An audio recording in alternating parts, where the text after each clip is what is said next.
Theog seat पर होगी कांटे की टक्कर। सीपीआईएम, बीजेपी और कांग्रेस आमने सामने।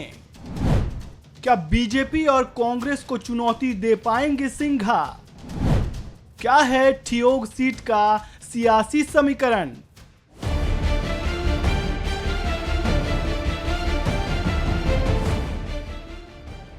हिमाचल प्रदेश विधानसभा चुनाव में अब बस कुछ ही दिन शेष बच गए हैं।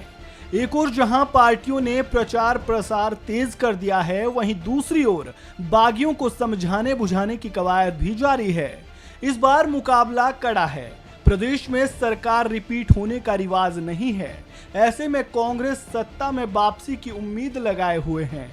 वहीं दूसरी ओर बीजेपी सत्ता में फिर वापसी कर इतिहास बदलना चाहती है। इस बार चुनावी मैदान में बीजेपी, कांग्रेस के अलावा आम आदमी पार्टी भी है, तो मुकाबला और भी रोचक होने की उम्मीद है।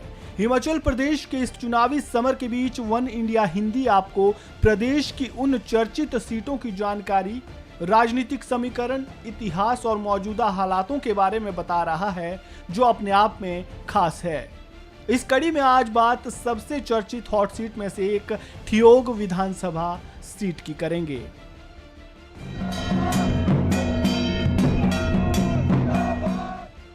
हिमाचल प्रदेश की ठियोग विधानसभा सीट ये एक अनारक्षित सीट है। शिमला जिले में आने वाली ठियोग विधानसभा सीट पर वैसे तो कांग्रेस का दबदबा रहा है, लेकिन 2017 में हुए विधानसभा चुनावों में सीपीआईएम के राकेश सिंघा ने बाजी बदलते हुए जीत का परचम लहराया था। ऐसे में राकेश सिंघा के सामने इस बार सीट बचाने की चुनौती होगी। प्रदेश में सीपीआईएम की रीढ़ की हड्डी माने जाने वाले ठियोग के मौजूदा विधायक राकेश सिंघा के सामने इस बार बीजेपी और कांग्रेस के अलावा आम आदमी पार्टी भी चुनौती पेश कर रही है। ऐसे में आने वाले विधानसभा चुनाव में राह बिल्कुल भी आसान नहीं होने वाली है। तो चलिए आगे बढ़ने से पहले ठियोग विधानसभा सीट के राजनीतिक इतिहास पर एक नजर दौड़ाते हैं कि अब तक इस सीट से किसने जीत का परचम लहराया है।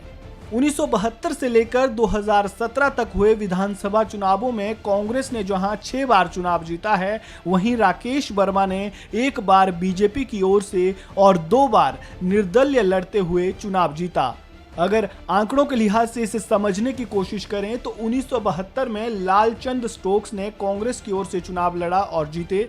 1977 में जनता पार्टी के मेहर सिंह चौहान, 1982 से लेकर 1990 तक कांग्रेस की विद्या स्टोक्स और 1993 में बीजेपी के राकेश वर्मा, 1998 में विद्या स्टोक्स, 2003 में और 2007 में राकेश वर्मा ने निर्दलीय रहते हुए चुनाव जीता। 2012 में विद्या स्टोक्स ने फिर वापसी की और चुनाव जीता और 2017 में राकेश सिंघा ने माकपा की ओर से यहां चुनाव जीता और विधानसभा पहुंचे। ये तो हुई बात इस सीट के राजनीतिक इतिहास की। अब अगर बात मौजूदा सियासी समीकरण की करें तो इस बार सीपीआईएम ने राकेश सिंघा को एक बार फिर से चुनावी मैदान में उतारा है और उन पर भरोसा जताया है। वहीं कांग्रेस ने वरिष्ठ नेता कुलदीप सिंह राठौर पर विश्वास जताया है।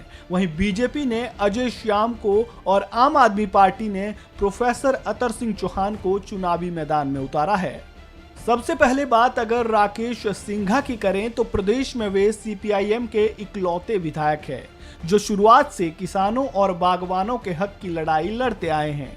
ऐसे में क्षेत्र में इनका अलग ही दबदबा है, जिसकी झलक हमें 2017 में हुए विधानसभा चुनाव में देखने को मिली थी। ऐसे में कांग्रेस के कुलदीप सिंह राठौर के सामने चुनौती बड़ी है और मुश्किल भी है।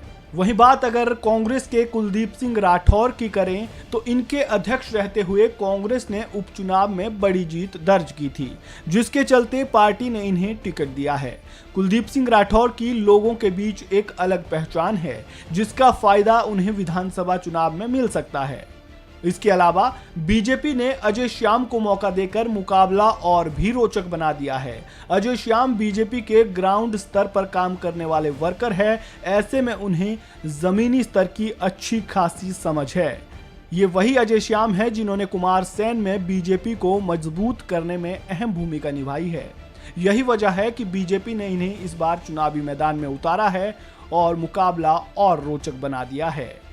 वहीं ठियोग विधानसभा सीट पर क्षेत्रवाद का फैक्टर भी हावी हो सकता है, जिसके कारण वोट बंटने की आशंका बढ़ गई है।